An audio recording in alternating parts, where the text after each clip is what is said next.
Et salut à vous! Comment ça va? C'est avec un grand plaisir que je vous annonce qu'on se retrouve pour un nouveau vlog, toujours au local, sur cette merde. Un peu de contexte. Pourquoi Eh ben parce que j'ai tout remonté et que je m'étais dit que je commanderais des joints plus tard et en fait, eh ben j'en avais déjà. Des joints de collecteur. Donc, eh ben on va devoir tout redémonter. Parce que j'avais déjà prévu le coup, mais que j'avais complètement zappé parce que bah c'est ce qui arrive quand on stocke des pièces dans tous les sens et qu'on ne sait plus où est-ce qu'on en est. Donc, petit programme de la soirée, parce que là on est lundi, je sors du boulot. Je redémonte en fait ma downpipe. Une fois que la downpipe elle est par terre, je desserre mon collecteur, je l'écarte, j'enlève les joints, je mets les nouveaux, je resserre, on remet la downpipe et la partie échappement ce sera terminé parce que j'ai déjà fini la ligne en fait. Je l'ai fini off cam, j'ai découpé tout le tube, j'ai refait un truc, bon voilà, c'est bien, on verra ce que ça donne niveau bruit. J'ai rajouté un CN block au milieu, enfin bon, je vais pas rentrer dans les détails, mais grosso modo la ligne c'est bon. La partie refroidissement c'était bon, on avait déjà fini le câblage. Il me restera plus qu'à poser en fait ma relocalisation filtre à huile avec mes deux sondes que je vais du coup poser sûrement dans cette petite zone là. J'avais vu là, voilà, par là. Bon là on voit que dalle, mais grosso modo, voilà, par là, dans cette zone, j'ai normalement la place. Et vu que j'ai normalement la place, eh ben je vois pas pourquoi je m'en priverais. Donc on va faire un petit support pour ce petit bordel. Parce que d'origine j'ai une petite patte mais elle est un poil courte. Donc je vais devoir modifier ou voire fabriquer une nouvelle patte pour pouvoir déporter un peu du longeron. Parce que sinon c'est un peu light quand même sur l'espace. Et il restera plus qu'après à faire des supports pour mon radiat d'huile qui est en façade et qui ne fit pas parfaitement bien en fait. C'est pas fait pour une S13, faire des grosses modifs entre guillemets pour le fixer proprement. Il n'y a pas de support qui tombe en face, ça tombe pas en face d'un truc déjà existant, il n'y a rien de déjà existant dans cette zone. Donc il faut tout fabriquer de zéro. Donc c'est ce qu'on va faire, peut-être pas tout de suite. Là je vais vraiment me concentrer sur mes joints de collecteur parce que c'est ce qui m'emmerde le plus. Et je vous cache pas que j'ai la flemme. Donc on va faire ça en premier parce que sinon je vais jamais le faire. Et j'aimerais bien que ma caisse elle roule. Ça fait déjà un mois qu'elle est au local pour une histoire juste de vidange à la base et de fuite d'échappement. Bon alors l'avantage c'est que quand tu l'as démontée 15 fois cette caisse, tu commences à la connaître. Donc voilà, c'est bon. Les joints ils sont dehors. Donc, maintenant on va passer au montage des loups. Je vais vous poser sur le trépied cette fois parce que le démontage en vrai chiant. Le remontage c'est pareil mais bon, si je filme pas il n'y aura pas de contenu.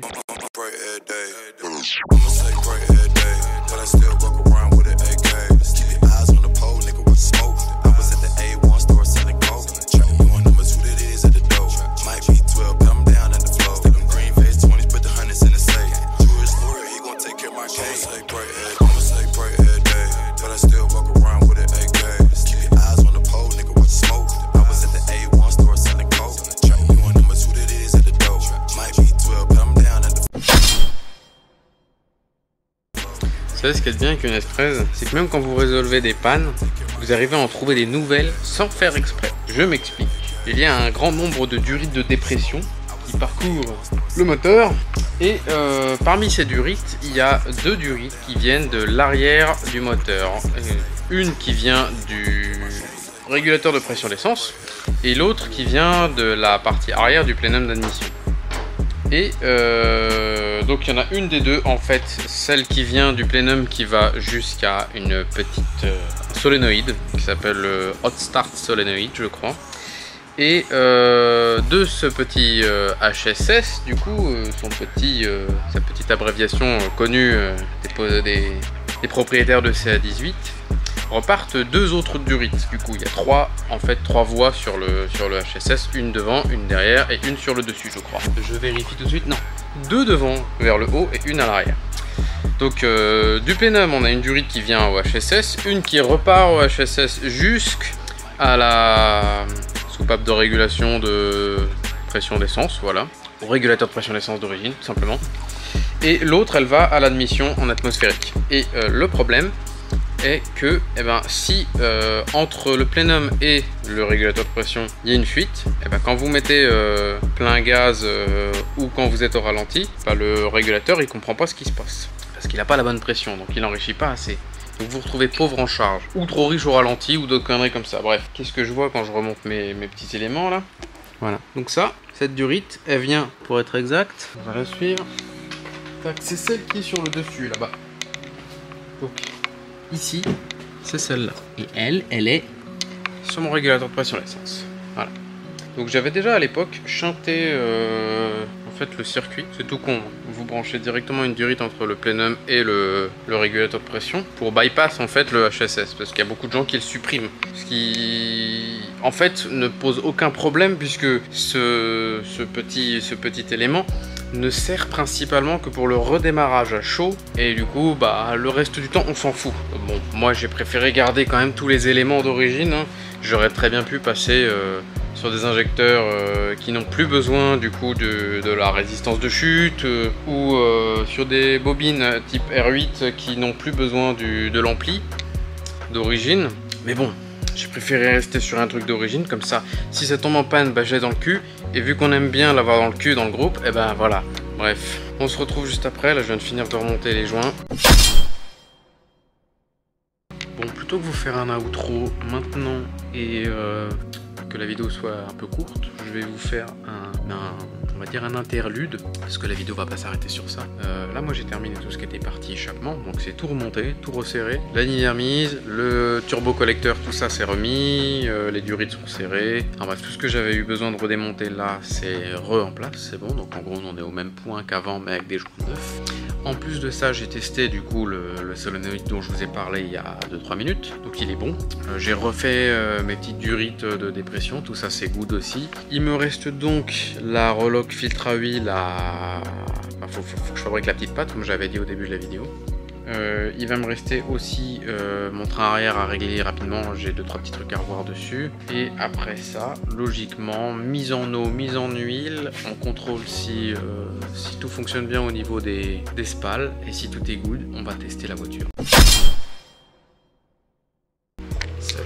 Putain, on était sûr que t'allais faire ça. Le mec. Ah, il fait chaud. Le mec veut un chocolat. Pas de chocolat. Chaud. Non. Parce qu'il fait Trop chaud. chaud. Regardez-moi. Je suis sous ventilo tellement il fait chaud. Le mec est chaud. Tellement chaud qu'il en a allumé le... Bon, bienvenue dans cette deuxième partie de vlog parce qu'il faut tourner des vidéos. Coupé. Ah merde, j'ai pas ouvert le... Attends. Voilà. Je me vois. Voilà, qu'est-ce qu'on doit faire aujourd'hui, Virgile, pour cette deuxième partie de vlog? Des pâtes. Donc, oui, mais des panzani. Alors voilà, c'est la question. Quelle sauce? Je sais que t'as bien aimé les carbonara. Toi, t'es dans la sauce. Je sais que t'es dans la sauce parce qu'il faut qu'on finisse vite ta voiture. Putain, il y a un mec qui était venu filmer sur un de nos rassos et sa chaîne, ça s'appelle La Sauce. Vas-y, toi. Abonnez-vous à La Sauce. Bref, heureux. Boîte filtre, sonde, fil, pas de pâte, ni de pâte. Ancienne pâte. Ancienne pâte qui va nulle part au final. Trop court. Donc ça va juste nous servir de guide. Et encore. Juste, en fait c'est juste pour l'écartement et la taille du petit machin. Ouais. Parce que...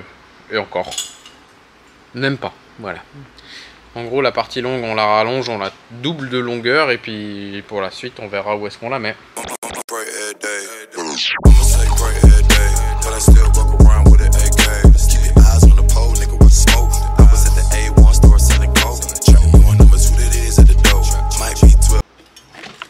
Le bruit est horrible.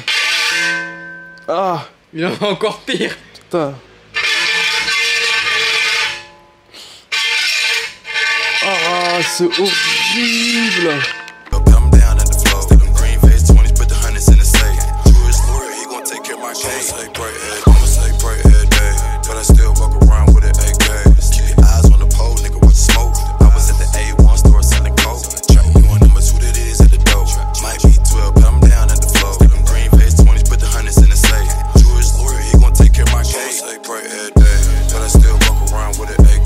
Keep your eyes on the pole, nigga, what smoke? I was at the A1 store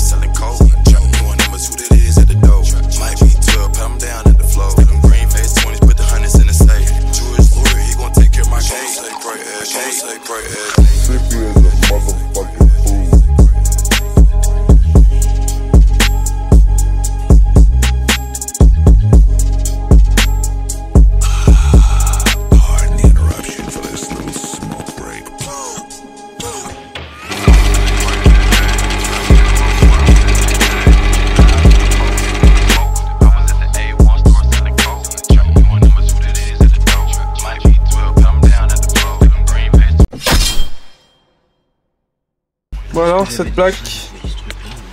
J'ai fait quoi comme connerie moi encore? T'as pas fait de connerie? Attends, je l'envoie où machin là? Là il peut pas passer. Tu la mets où ta plaque?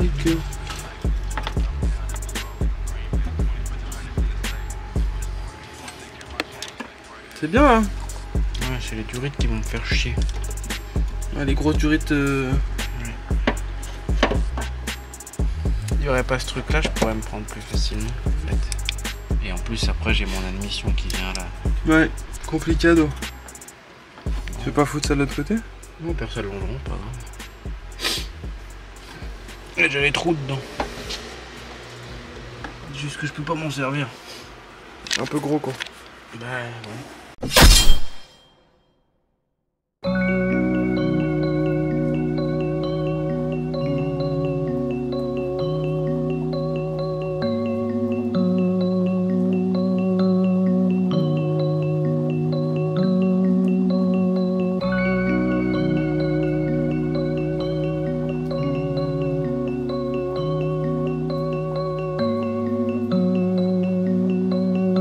Et du coup là? Du coup là c'est bon, ça ne gêne pas au final, donc c'est cool. Maintenant il faut juste que je retrouve dans quel sens il faut qu'elles aillent les durites. Ah parce qu'il n'y a pas de petites flèches pour... Ah non. Donc en fait la durite qui sort, normalement c'est ça. La durite qui sort du moteur par le centre, elle doit normalement aller au centre de ton filtre à huile. Ouais, d'accord. C'est ta théorie ouais. Bah si elle est au milieu. De toute façon c'est simple, t'as deux passages. Un au milieu et un sur le côté. Celui du milieu il rentre par le centre du filtre à huile. Je dois avoir l'ancien qui traîne. Bref. Donc là ce que tu veux c'est que ta durite qui sort du moteur elle aille au milieu du filtre en fait à celle huile. qui sort au milieu faut qu'elle aille au milieu du filtre à huile. Celle qui est sur le côté elle va dans le radiateur et elle repart au truc. Ou l'inverse. Mais dans tous les cas il faut que le milieu aille au milieu et le côté aille au côté parce que sinon... Ça filtre pas. Bah, ça filtre à l'envers et du coup ça ne fonctionne pas dans le bon sens parce que t'as quand même un sens de passage. T'as une petite soupape à l'intérieur de ton filtre surtout, qui te permet de soupaper. Soupaper moniano. Soupaper moniano.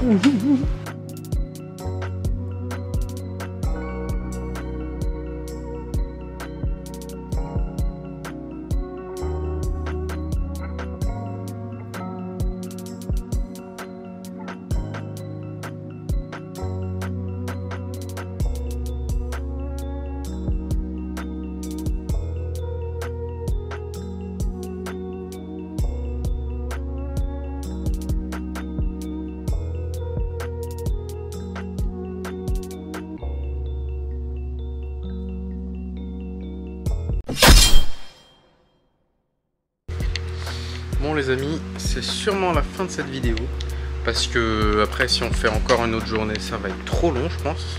Donc on va s'arrêter sur ça. Je vais vous faire un petit débrief de ce que j'ai fait. Donc grosso modo j'ai fini de fixer mon porte-filtre à huile.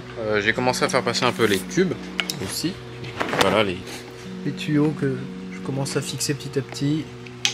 Donc là il y en a déjà un qui est fixé, là tout est fixé, il restera juste à câbler les sondes, enfin les sondes sont déjà, il y a déjà les fils et tout, mais il faut ramener le faisceau jusqu'ici donc. Là il faut que je trouve une solution pour faire passer mon câble plus proprement, qui s'abîme pas, que je fixe encore le radiateur ici, cette durite là faut que je la fixe. Elle arrive en bas, pareil, il faut que je lui fasse une petite fixation là-bas pour pas qu'elle se balade de trop. Que j'arrive à trouver un système pour éviter que ces deux là, la flotte et l'huile, elle se chevauche un peu trop la gueule, que je trouve quelque chose pour fixer ça ici et après on sera pas trop mal, on pourra attaquer le remontage de l'admission et de la partie échangeur. Avant ça donc il reste juste à faire des pattes en fait pour le radiateur d'huile, donc voilà, et après fabriquer des pattes pour l'échangeur. Donc voilà, comme d'habitude si la vidéo t'a plu n'hésite pas à lâcher un j'aime, à partager, à commenter, à exploser le compteur d'abonnement parce que c'est bien d'exploser le compteur d'abonnement. Donc explose le compteur d'abonnement, partage à tous tes potes, à tes parents, à ton boss, à tout le monde. Partage. Et peut-être qu'un jour tu auras une belle surprise. Bref, pas plus de cafon, mais doucement quand même. Damn bro! Abonne-toi!